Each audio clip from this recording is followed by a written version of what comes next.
আসসালামু আলাইকুম রহমতুল্লাহি ওয়া বারাকাতু। আমরা এখন বনগাঁ যাব। তো এখন আমরা আছি জুরাইন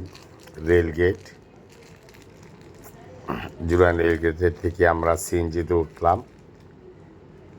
এখন পোস্তকলা ব্রিজের উপর দিয়ে আমরা বনগাঁ যাব। ওই যে দেখা যাচ্ছে আলম সুপার মার্কেট। এখন আমরা ব্রিজের উপরে, এই পোস্তকলা ব্রিজে। এখানে আগে টুল বক্স ছিল, এখন টুল নেই।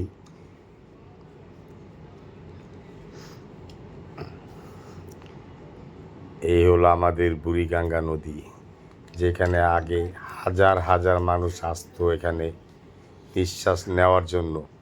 আর এখন পানির দুর্গন্ধের জন্য কেউ আসে না। এই আমরা বনগাঁ রাস্তা দিকে ঢুকবো। দেখেন কি সুন্দর কলা গাছ। আর এইখানে অনেক নার্সারি আছে, অনেক পদের ফলের গাছ আছে, ফুলের গাছ আছে। যার যা দরকার খুব কম দামে পেয়ে যাবেন। এখানে উঁচা উঁচা পাহাড় আছে, দেখেন কি সুন্দর উঁচা পাহাড়।